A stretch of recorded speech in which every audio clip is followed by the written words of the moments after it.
Bonjour et bienvenue dans le Défaussé, votre émission hebdomadaire sur le jeu de société. Moi c'est Alex et comme d'habitude je suis accompagnée de Zéphiriel. Hello. Salut. Aujourd'hui on est aussi accompagné de Younes, mais en fait il est pas vraiment... En fait il est joueur supplémentaire, donc tu as le droit de nous dire bonjour quand même. Coucou. Et je vous emmène avec moi à Hong Kong. Aujourd'hui j'ai décidé de voyager un peu. Ça me va. Post-confinement, voyager en avion, ça m'ira très bien. Ouais, exactement. Surtout là-bas. En Asie. Bon, on ne dira rien. Donc voilà. Blackout Hong Kong, donc, qui est un jeu de Alexandre Fischer. Non, mais je sais toujours pas dire son nom. Pfister. Pense à un Fister et tu mets un P avant. Ouais, j'arrive pas. Donc Pfister. Pardon. On ne va rien dire. Mais tu pourras la ressortir sur une émission sur Iron Fist dans... Bref. Oui, plutôt ça. Du coup, qui est ce monsieur dont on ne redira pas le nom? Il a fait Isle of Skye, il a fait Great Western, il a fait Port-Royal, il a fait Maracaibo. D'accord. Et beaucoup de gens disent que c'est son meilleur jeu. J'ai pas d'avis sur la question. Moi, j'aime vraiment beaucoup Isle of Skye, donc. Moi, voilà. Donc, il est intelligent, mais après, on pourra voir. Écoutez, je veux bien votre compte rendu à la fin de l'émission. Compte rendu en 10 points. D'accord. Quoi ? On fera un compte rendu en 10 points. Ouais, en me disant. En 10 points ? Oui. D'accord. Très bien, on est à l'école. Comme 5 chacun. Voilà. N'importe quoi. Bon, mais cette émission commence bizarrement, dis donc. C'est l'été. Déjà, c'est l'été. Oh là là, mais qui l'a invité, ce monsieur ? C'est toi. C'était sadomaso.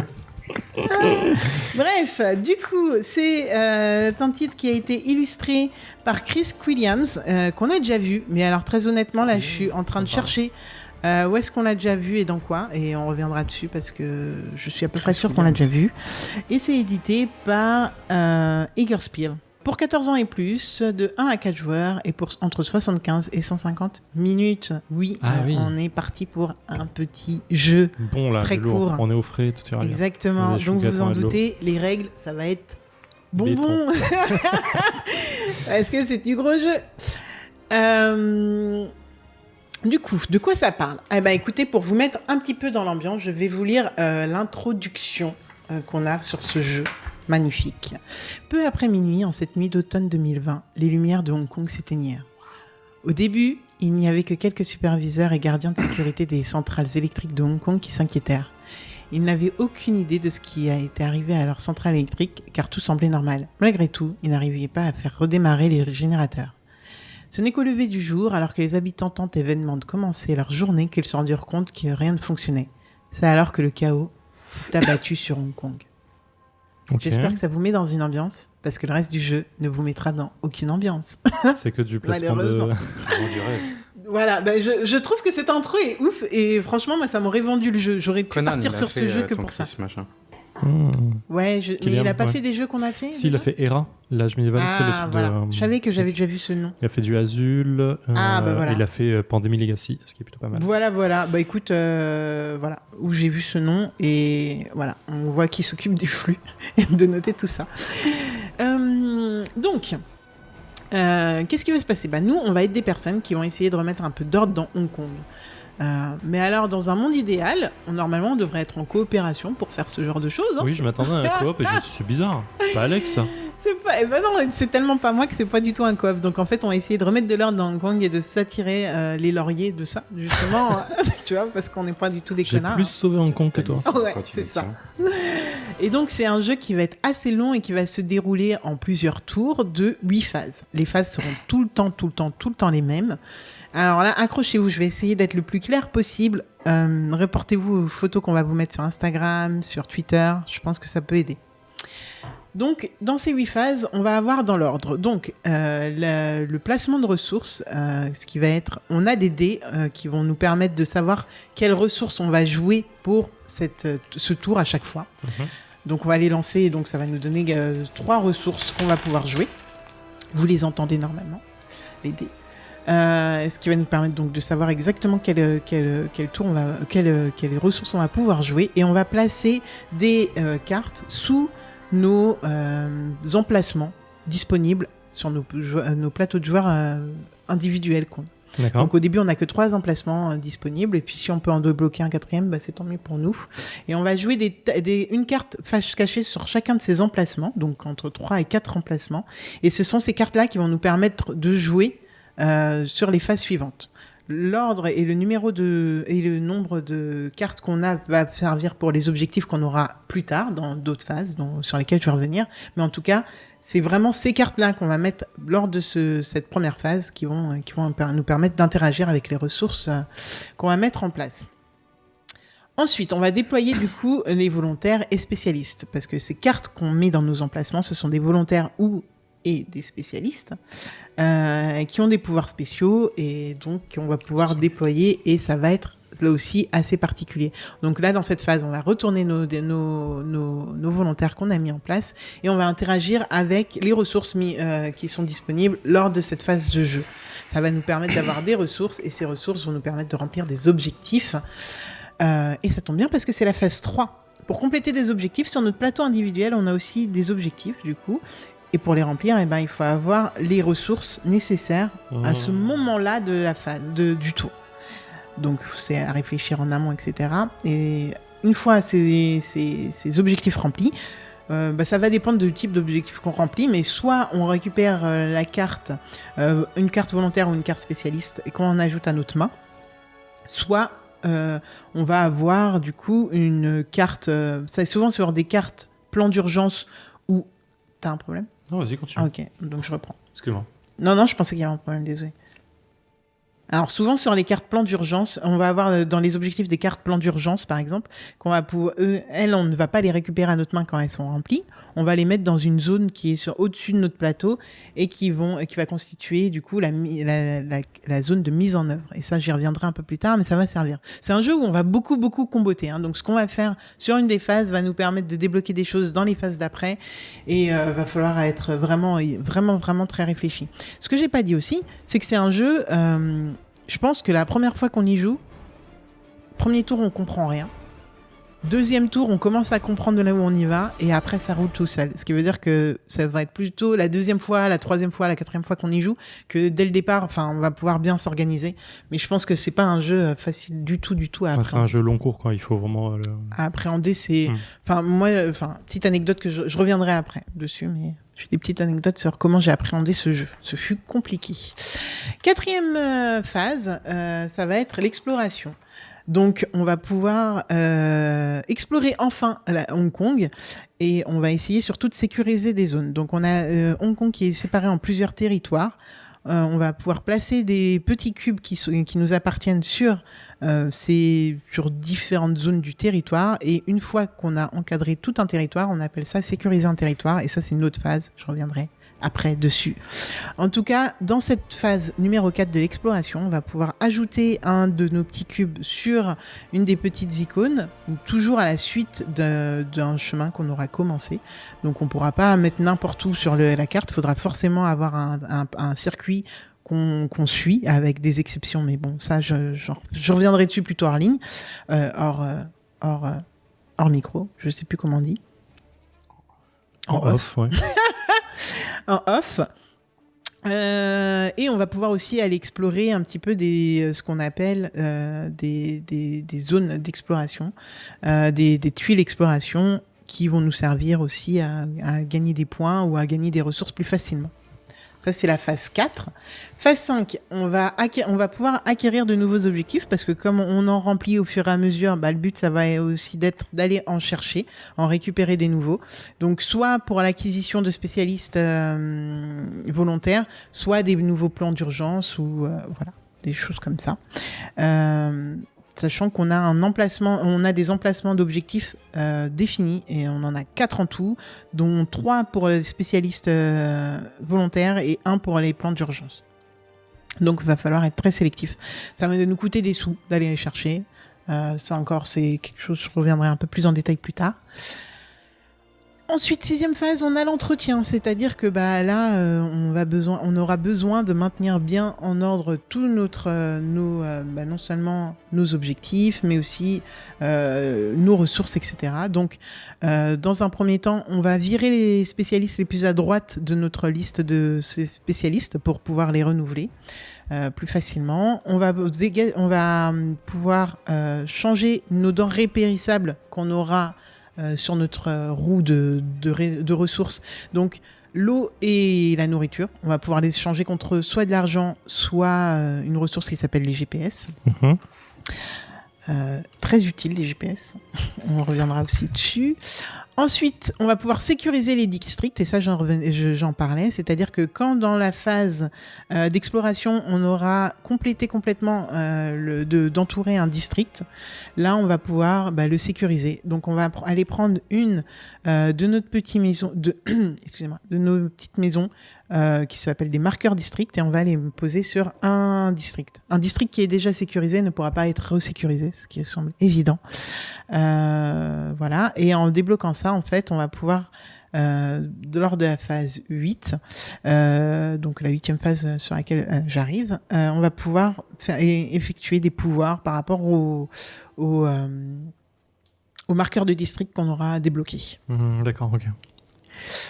Et dans la phase 8, du coup, cette fameuse phase 8, on va pouvoir rétablir notre main. Quand on a 4 cartes ou moins en main, on peut rétablir notre main. Cependant, on ne peut rétablir notre main qu'avec notre colonne d'emplacement la plus encombrée. D'accord, ok. Donc pour récupérer sa main, il faut vraiment calculer par rapport à plein d'objectifs, etc. Là, je le dis, je pense que vous allez peut-être l'oublier, mais en fait c'est super important. Récupérer une main, on ne peut récupérer que notre colonne d'emplacement la plus encombrée, avec le plus de cartes, pour récupérer des cartes. Et ensuite, on peut aussi effectuer du coup toutes les actions de mise en œuvre. Les actions de mise en œuvre, du coup, ça va être toutes les actions qui sont symbolisées par des petites encoches et qu'on aura accomplies. Donc, dans nos plans d'urgence, on en a, et on en a aussi, comme je le disais précédemment, par rapport à nos marqueurs de district. Donc, toutes ces choses-là, quand elles sont faites à la fin de partie, et là, à cette phase 8, on va pouvoir récupérer le fruit de ce qu'on a semé, et ça peut nous donner plein d'avantages assez intéressants pour la suite. Là, j'ai fait un long monologue qui va continuer encore un tout petit peu avant de vous demander ce que vous en avez pensé. Je vais revenir sur juste comment j'ai découvert ce jeu. J'ai découvert ce jeu grâce à la pochette qui est juste magnifique et que je surkiffais. Donc je me suis dit qu'il fallait que j'ai ce jeu. Au Fige, c'était en solde sur le compte Asmodée, sur le stand Asmodée. Ah oui, c'est vrai qu'ils avaient fait des soldes. Et du coup, je l'ai acquis. Par contre, depuis le début du confinement, donc aujourd'hui, là, on enregistre, on est en juillet, début du confinement qui datait de fin mars, de mi-mars. Oui, mi-mars.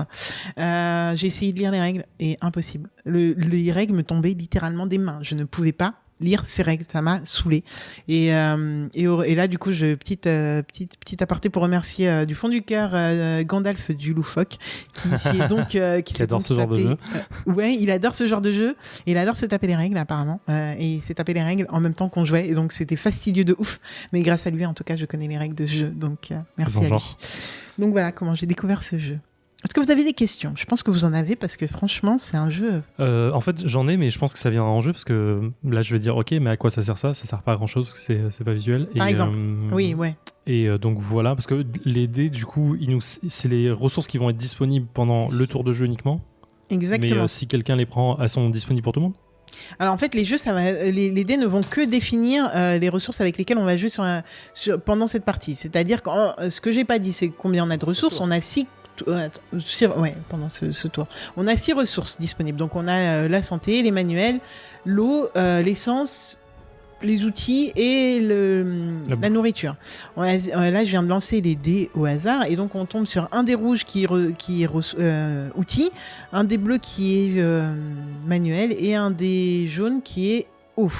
Donc on ne va pouvoir jouer qu'avec les outils, l'eau et les manuels pendant ce tour. D'accord. Ce qui veut dire que parmi les cartes que tu as posées pendant ton tour 1, face cachée et retourner déployer pendant ton tour 2. Tu vas avoir des cartes qui sont donc soit violettes, mais elles ont des pouvoirs, donc c'est cool, soit rouge, soit bleu, soit jaune. Ouais. Et ces cartes-là vont te permettre de mettre d'accumuler des ressources. Donc, si tu as mis... oui, d'accord. Les couleurs, ça correspond au dé. Si j'ai une carte jaune, ça veut dire que j'aurai de l'eau pour... Tu auras... là, avec le nombre de cubes qu'il y a sur la carte en termes de ressources d'eau. Exactement. Donc, en début de tour, on aura beaucoup de 1 cube et donc une seule ressource. Oui, on a un de 2 cubes et on en a 2 de... et chaque en 2 cubes. Non mais alors t'en as mais il y en a à l'hôpital j'ai pas parlé de l'hôpital.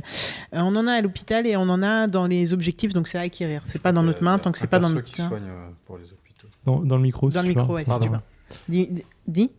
Je dis, il me semble qu'il y a un perso, c'est le médecin qui soigne les hôpitaux. Voilà. Alors, pourquoi l'hôpital ? Parce que quand on va, dans la phase d'exploration, la phase 4, quand on peut aller explorer, comme j'ai dit, on a des tuiles exploration. Cependant, explorer en plein chaos dans Hong Kong, je sais pas si vous avez déjà essayé, mais c'est pas très safe. Du coup, quand on le fait, on met en danger nos staffs et du coup, il se peut qu'ils finissent à l'hôpital. Et après, pour les récupérer, c'est plus compliqué. Ok. On va jouer. Ouais, et je pense qu'on va plutôt débriefer après et ça va être plus simple. Ouais, clairement. Ok, let's go. Go. Ah, c'est quand tu l'as résolu. C'est quand tu l'as mis en haut. D'accord. T'as mis ton petit dé là, mais t'as pas récupéré ta récompense. Si, 5. Okay. En fait, on a très peu de chances que... Ah ouais, la santé, ça tombe jamais en fait. Alors, on est bon. C'est quoi? On est où? Là, on est dans exploration. Du coup, on fait les nouveaux objectifs. Et là, je vais aller acheter pour... du coup, c'est 4 ou 5 4. Mes chers concitoyens, je vous propose de passer à déploiement et volontaire et spécialiste. Alors, c'est bon. Entretien, on y est. Sécuriser district, tu le fais? Oui. Alors, qu'est-ce qu'on va sécuriser? Moi, je gagne 2 points. Donc là, est-ce qu'il y a des déploiements encore ou on passe aux objectifs? Oui, d'ailleurs, non, c'est même pas ce que je voulais faire. Moi, c'est bon, j'ai déployé, j'ai fait mes trucs. J'ai 2 violets, 2 jaunes sur le même truc. Donc, petit point, merci. Ok. Nous voilà de retour dans le défaussé après environ 2h12 de Blackout Hong Kong par Alexander Fifser. Bien. Non. C'est... Ah bien. C'est mal dit. Zéphirine, qu'est-ce que t'en as pensé? Écoute, j'ai Kifax Maras, même si j'ai bien perdu. Je suis quasi... tu me bats de 10 points. T'es première avec 10 points. Oui, je suis première. J'attendais le moment où on allait les oreilles. Younes est derrière toi à 1 point. Il avait un peu le seum. Il avait un peu le seum. Et moi, je suis à 75. Donc je suis vraiment à la ramasse. Mais j'ai Kifax bien comme il faut. En vrai, c'est vraiment un jeu d'optimisation comme on les adore. On va pas se le cacher. C'est vrai qu'on aime. On aime beaucoup ça. C'est de l'opti de ouf. Il faut regarder tout. Partout, tout le temps. Pas oublier de faire un truc parce que quand t'as passé la phase dans la merde, il faut faire attention à ce que tu fais, il faut faire attention à ce que tu veux faire. Surtout que là, on n'a pas été gentil, là. On n'a pas laissé refaire non, mais quand c'est une bien. phase était passée. Non, mais on fait pas souvent ça. Non, mais c'était à raison là. Je pense que c'est à raison parce que tu dois vraiment penser à tout. Comme on est de bons joueurs, je veux dire, tous les trois. C'était bien de se dire bah non, on a passé la phase, c'est pas grave. Et en fait ça a été même très volontaire de l'assumer. Ouais, de l'assumer, de dire j'ai oublié, c'est pas grave quoi, tu vois. Et non, très bien.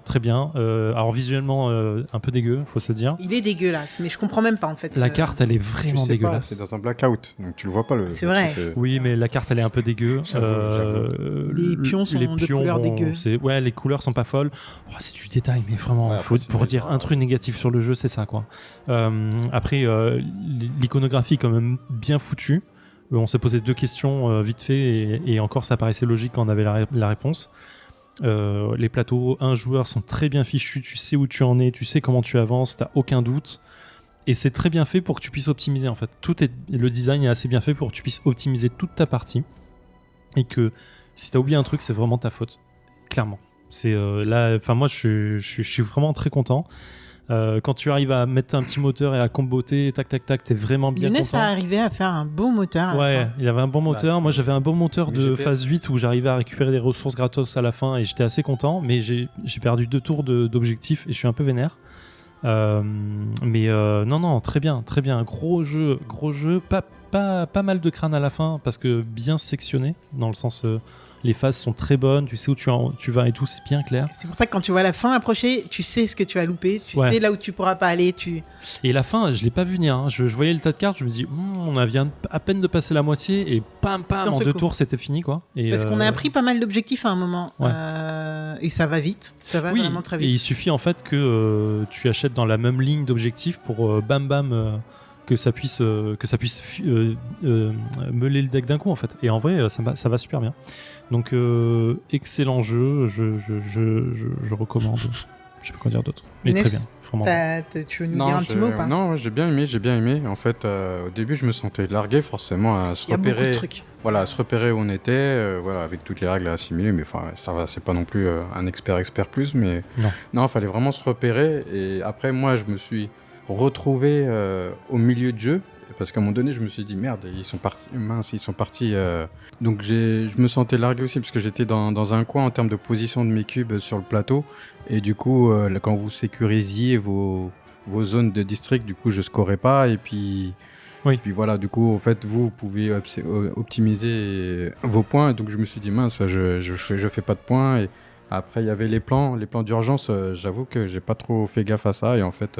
il y a matière à faire des optimisations et plus d'actions. Et on gagnait après des points. Du coup, là, ça m'a étonné quand tu as fait tout plein de choses, là, tout plein de combos, même si ça t'a pas tout aidé, mais du coup, franchement, il faut faire gaffe à ça. Il y avait un équilibre à faire avec ça, parce qu'en vrai, je me suis trop fixé sur les plans d'urgence et du coup, pas assez sur les objectifs. Voilà, il faut trouver un bon équilibre. Moi, je ne l'ai pas fait. Je me suis dit, à un moment donné, vu que je me sentais largué, au moins que je valorise mon moteur. À un moment donné, je suis parti sur les plateaux. Même si j'étais largué, au moins, je faisais un truc qui faisait mes livres, transformer mes livres en GPS. Et du coup, ça me permettait de sauver des bonhommes pour l'hôpital. Et du coup, garder des cartes en main. Et du coup, voilà, faire du point ou des ressources.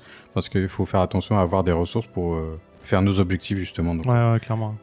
C'est bien parce que chacun est parti dans une direction différente. Et du coup, on s'est plus ou moins retrouvés. D'ailleurs, ça se gagne à un point à la fin, quoi.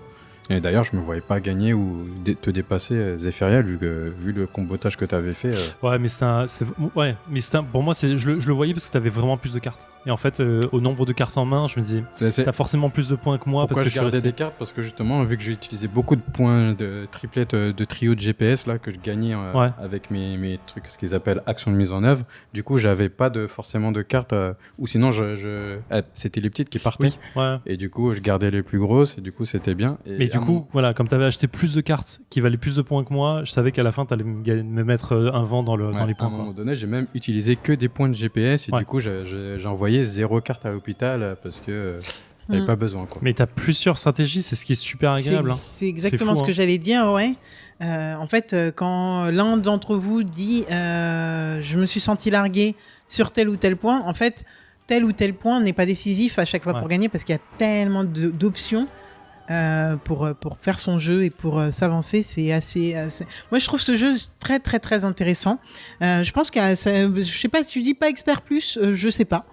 Très honnêtement, je crois qu'il est 14 plus ou 12 plus, je sais plus. Ouais, mais les âges, les âges, ça veut rien dire. Mais les âges, ils les mettent quand même par rapport à un niveau de difficulté qui laisse préjuger d'une certaine... Il y a une valeur commerciale aussi. Il y a des tests à faire. Des tests à faire à un certain âge. Oui, non, mais alors c'est... Il y a quand même un niveau de compréhension qui est là. Exactement. Il faut quand même un certain niveau de compréhension. Il y a pas mal de choses à assimiler. J'ai eu l'impression plusieurs fois de faire des gros monologues pour vous expliquer les règles parce qu'il y a quand même masse de choses à assimiler.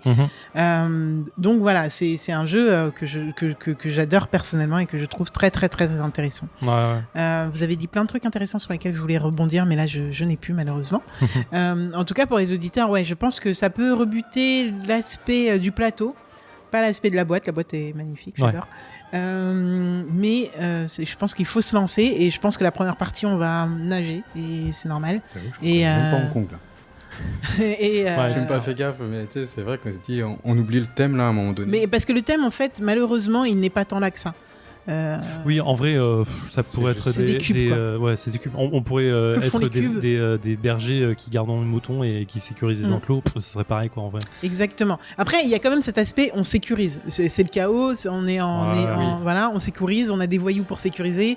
On va avoir aussi des... Enfin, en fait, sécuriser, ça veut dire, remettre de l'ordre, mais ça veut dire remettre la lumière, on a des mécaniciens, tu vois, ça veut dire tout et n'importe quoi. Du coup, un cube, c'est cool, c'est un cube, quoi. Mais malheureusement, on perd... Après, je reviens juste sur le côté, on avait l'impression d'être largué. En vrai, à part au tout début, parce qu'Alex et moi, on a marqué 10 points d'un coup, pour le reste, c'était vraiment un mouchoir de poche. Hein. On était vraiment en permanence à 2-3 points près chacun, tu vois. Donc, celui du milieu était toujours à 2 points derrière le premier et mes 2 points derrière devant le dernier. Et du coup, comme tu as une mécanique de jeu qui fait que tu peux perdre des points de victoire volontairement pour acheter des camions et donc déplacer des ressources, tu vois, il y a aussi ça qui fait très très volontairement.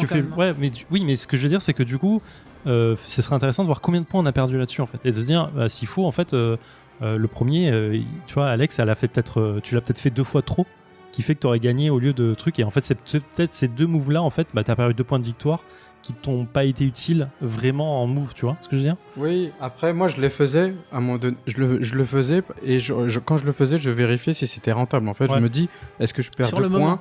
Voilà, vers la fin, c'est surtout vers la fin où c'est très calculatoire. Et la fin, je me suis dit tiens, je vais perdre 2 points parce que je fais un déploiement, mais ça me coûte 2. Mais au final, ces 2 points, je vais regagner un coup à 3 points et un coup à 5 points. Donc du coup, je perds 2-3 points pour gagner 7 à la fin. Enfin, du coup, en gros, je faisais un plus 4 au final. Donc du coup, à un moment donné, je me dis je perds des points. Je pense qu'au début, en fait, on le fait sans se rendre compte si vraiment c'est rentable. En fait. Et c'est ça qui fait la différence. Parce que sur la fin, t'es tellement dans l'optique de ton moteur que tu sais ce que tu gagnes, perds, quoi. Ce qui est super marrant aussi, c'est que, en fait, ça dépend beaucoup, je pense, des gens avec qui tu joues. Parce que la première fois que j'ai joué, on n'a pas du tout joué avec cette mécanique de points qui nous permettait d'en enlever pour en remettre. Et je pense que ça dépendra vraiment avec qui tu joues et comment tu joues. Et ça fait super peur, je pense, au début. Donc tout le monde dira pas, mais... clairement. Cool. Surtout ton 5 pièces pour une ressource, c'était... je me dis, je serais pas trop parce que 5 pièces... Ça, je l'ai fait parce que je suis parti dans une... Au début, j'avais un objectif clair de marquer 10 points pour récupérer des cartes facilement. Et en fait, je me suis retrouvé à me dire, merde, en fait, j'ai mal lu la règle. Enfin, j'avais mal compris la règle, je me disais, je suis resté bloqué en fait. Et je l'ai fait juste parce que je voulais me débloquer, sinon je perdais 2 tours en fait. Et donc ça a été pas un bon move, quoi. Par rapport au bonus, c'est plus cher payé, ça 5 pièces pour une ressource. Ah oui, c'est violent, c'est très violent, c'est un déplacement, quoi. Ouais, clairement. Alors, je suis très contente que ce jeu vous ait plu du coup, et on a passé un peu plus de temps que d'habitude pour y jouer, mais bon, écoutez, il faut bien faire des gros jeux de temps en temps et ça fait très plaisir. Petit Twitch-Wiki pour finir. Donc, Blackout Hong Kong, qui est donc un jeu de 14 ans et plus, pour un joueur de 1 à 4 joueurs. Chose que je n'ai pas dit. Pourquoi 1 à 4 joueurs? Parce qu'il y a un mode campagne. Donc, Zéphiriel prend note. Pour entre 75 et 150 minutes. On a dépassé un petit peu, mais première partie. Un jeu de Alexander Swifter, on s'excusera jamais assez auprès de lui, et illustré par Chris Killiam, édité par Egger Spiel. On n'a même pas dépassé, hein. 150 minutes, c'est 2h30. Hein. On est dedans. On est dedans, on n'est pas à 2h45 ? Non, à 2h12. Vas-y. Ah oui, 2h12, très bien. Il faut toujours ajouter 50% quand tu découvres. Oui, en plus. Puis on n'est pas 4, quoi. Donc, non, mais excellent, vraiment. Après, c'est un gros jeu, tu passes ta soirée, quoi. Mais... Voilà. Cool. Bon, écoutez, on se retrouve la semaine prochaine. Absolument. On le dira jamais assez, mais en fait, on le dit même jamais, donc j'en profite parce que l'émission est longue, donc on n'est pas à ça près. N'hésitez pas à venir nous voir sur les réseaux sociaux, donc Twitter, Instagram, Facebook. On répond. Facebook, on est moins présent, mais on répond quand même dès que possible. N'hésitez pas aussi à nous mettre des petites étoiles, parce que non seulement ça nous fait super plaisir, mais en plus ça nous fait remonter dans les classements, donc c'est assez cool aussi, si vous aimez ce qu'on fait. Il y a aussi le Discord du Défaussé, du vaisseau Hypersensas même. Malheureusement on n'est pas très souvent dessus, mais en tout cas il y a des conversations très très intéressantes qui s'y passent. Oui, il y a des gens qui l'activent eux-mêmes et on les remercie pour ça. Exactement, donc voilà. On remercie aussi Gandalf. Moi, en tout cas, je te remercie énormément, Gandalf, si tu passes par là. Gandalf du Loufoque, donc le bar à jeu à Paris. Voilà. On se retrouve la semaine prochaine. Exactement. Pour jouer. Ciao. Ciao.